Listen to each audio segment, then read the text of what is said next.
Hello students, solid state physics की इस video में आपका स्वागत है।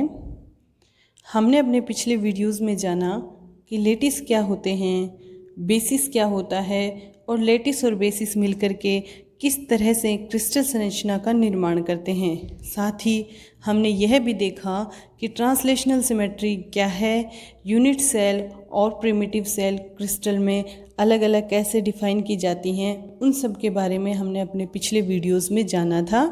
अगर आपने अभी तक वो वीडियोस नहीं देखे हैं तो डिस्क्रिप्शन बॉक्स में दिए गए लिंक पर जाकर के आप उन वीडियोस को देख सकते हैं। आज के इस वीडियो में हम जानेंगे fundamentals type of lattice. Lattice के मूलभूत प्रकार क्या हैं और जिन्हें हम ब्रेवेज लेटिस भी कहते हैं, ब्रेवाइज लेटिस, ब्रेवेज जालक भी कहते हैं, उनके बारे में हम इस वीडियो में जानेंगे। प्रकृति में विभिन्न जालक बिंदुओं का निर्माण करके अलग अलग टाइप के जालक बना करके हम उनके जालक बिंदुओं पर आधार, जिन्हें हम परमाणु या अणु कहते हैं, को रख कर के हम कितने भी प्रकार की क्रिस्टल संरचना बना सकते हैं। लेकिन प्रकृति में उनमें से कुछ एक ही क्रिस्टल संरचनाएं एग्जिस्ट करती हैं। अनंत क्रिस्टल संरचनाएं हो सकती हैं, लेकिन प्रकृति में कुछ ही प्रकार की एग्जिस्ट करती हैं। तो 3D में लेटिस पॉइंट्स को 14 प्रकार से व्यवस्थित करके उन सभी क्रिस्टल संरचनाओं को समझाया जा सकता है। तो प्रकृति में 14 टाइप के लेटिस पाए जाते हैं। ब्रेवे नाम के वैज्ञानिक ने 1848 में स्थानांतरण सदिशों की लंबाई व उनकी दिशा के आधार पर इन क्रिस्टलों को वर्गीकृत किया था। जिन क्रिस्टलों की लंबाई, जिन क्रिस्टलों की क्रिस्टलोग्राफिक एक्सिस की लंबाई और उनके अंतराक्षीय कोण बराबर थे, उनको उन्होंने एक टाइप के क्रिस्टल में रखा था। इस तरह से उन्होंने क्रिस्टलों को वर्गीकृत किया और इस वर्गीकरण में उन्होंने 7 प्रकार के क्रिस्टल निकाय डिफाइन किए थे। अब हम उन 7 क्रिस्टल निकायों के बारे में जानेंगे। इसमें हमारा पहला है घनीय क्रिस्टल। इस क्रिस्टल निकाय की एकक कोष्टिका में तीनों अक्ष ए बी सी परस्पर बराबर होते हैं और इनके मध्य के कोण अल्फा, बीटा, गामा सभी 90 डिग्री के होते हैं। इस प्रकार की घनीय संरचना में 3 तरह के जालक पाए जाते हैं। उनमें पहला है सिंपल क्यूबिक। सिंपल क्यूबिक जालक में जालक के कोनों के जालक बिंदुओं पर परमाणु रखे होते हैं, जबकि इसका दूसरा जालक है बॉडी सेंटर्ड क्यूबिक, जिसमें कोनों के अलावा इसके बीच में भी एक परमाणु और रखा होता है। और ऐसे ही घनीय संरचना का तीसरा जालक है face centred cubic. Face centred cubic का मतलब है इसकी जालक में कोनों के अलावा इसके फलक के मध्य बिंदुओं पर भी परमाणु रखा हुआ होता है, वो भी लेटिस पॉइंट होते हैं।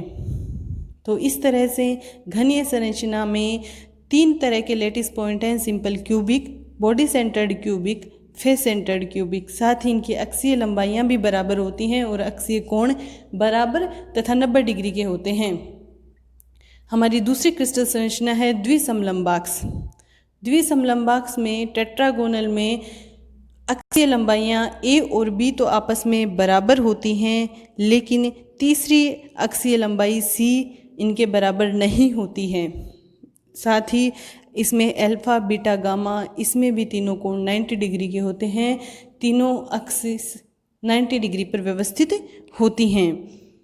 इस क्रिस्टल संरचना में क्रिस्टल जालक 2 तरह के होते हैं। पहला है सिंपल टेट्रागोनल। सिंपल टेट्रागोनल में सेम जैसे क्यूबिक में था वैसे ही इसके भी कोनों पर क्या होते हैं, लेटिस पॉइंट होते हैं जिस पे परमाणु व्यवस्थित होते हैं। इसका दूसरा जालक है बॉडी सेंटर टेट्रागोनल, जिसमें टेट्रागोनल के बॉडी के बीच में ये जो आपकी यूनिट सेल दी हुई है, इसके मध्य में एक परमाणु और होता है। तो इस तरह से टेट्रागोनल क्रिस्टल स्ट्रक्चर में 2 तरह के लेटिस होते हैं। अब हमारा तीसरी क्रिस्टल संरचना है हमारी विषम लंबाक्स, ऑर्थोरोम्बिक।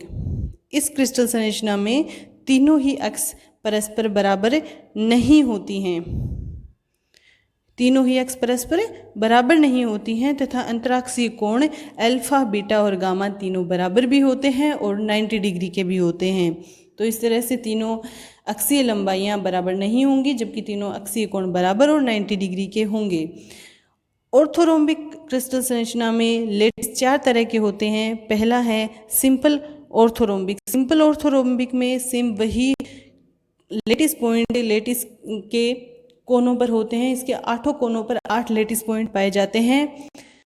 बॉडी सेंटर्ड ऑर्थोरोम्बिक में इसकी बॉडी में एक लेटिस पॉइंट, बॉडी के मध्य में एक लेटिस पॉइंट और पाया जाएगा लेटिस के 8 कोनों पे, और इसके एक बीच में लेटिस पॉइंट होता है।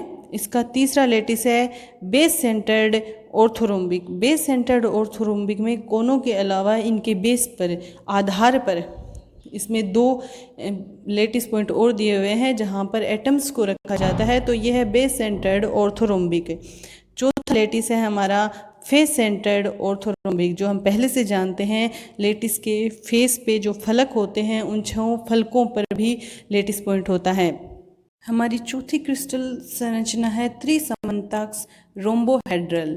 रोम्बोहेड्रल क्रिस्टल संरचना में अक्षीय लंबाइयाँ A, B और C आपस में तीनों बराबर होती हैं तथा तीनों कोण भी अल्फा, बीटा, गामा बराबर होते हैं, लेकिन वे 90 डिग्री के बराबर नहीं होते हैं। उनका मान 90 डिग्री से अलग होता है, कुछ डिफरेंट होता है, लेकिन ये 120 डिग्री से भी कम होता है। तो इस तरह से त्रिसमांताक्ष में तीनों अक्षीय लंबाइयाँ समान होती हैं, अंतराक्षीय कोण भी समान होते हैं, लेकिन ये घनीय संरचना की तरह 90 डिग्री के नहीं होते हैं। इस क्रिस्टल संरचना में लेटिस पॉइंट रोम्बोहेड्रल एक ही होता है, सिंपल रोम्बोहेड्रल होता है। हमारी अगली क्रिस्टल संरचना है षटकोणीय। षटकोणीय क्रिस्टल संरचना में अक्षीय लंबाइयाँ A, B बराबर होती हैं, जबकि अक्षीय लंबाई C इनके बराबर नहीं होती है। साथ ही अल्फा व बीटा कोण 90 डिग्री के होते हैं, जबकि गामा कोण 120 डिग्री का होता है, 120 डिग्री का होता है। इस क्रिस्टल का जालक भी प्रिमिटिव टाइप का ही होता है, सिंपल हेक्सागोनल ही, इसमें एक ही प्रकार का लेटिस पाया जाता है। हमारी अगली क्रिस्टल संरचना है एकंताक्ष मोनोक्लिनिक। मोनोक्लिनिक क्रिस्टल संरचना में अक्षीय लंबाइयाँ A, B और C तीनों ही असमान होती हैं, तीनों ही आपस में बराबर नहीं होती हैं, जबकि अंतराक्षीय कोण अल्फा और गामा तो 90 डिग्री के होते हैं और बराबर भी होते हैं, जबकि अंतराक्षीय कोण बीटा 90 डिग्री का नहीं होता है। एकंताक्ष संरचना में 2 प्रकार के लेटिस पाए जाते हैं। पहला है simple monoclinic. Same simple cubic की तरह इसके भी कोनों पे लेटिस पॉइंट होते हैं।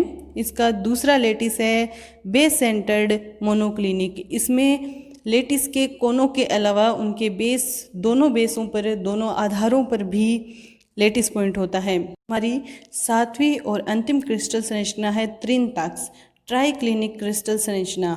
इस क्रिस्टल संरचना में तीनों अक्षीय लंबाइयाँ A, B, C असमान होती हैं, तीनों में से कोई भी इक्वल नहीं होती है।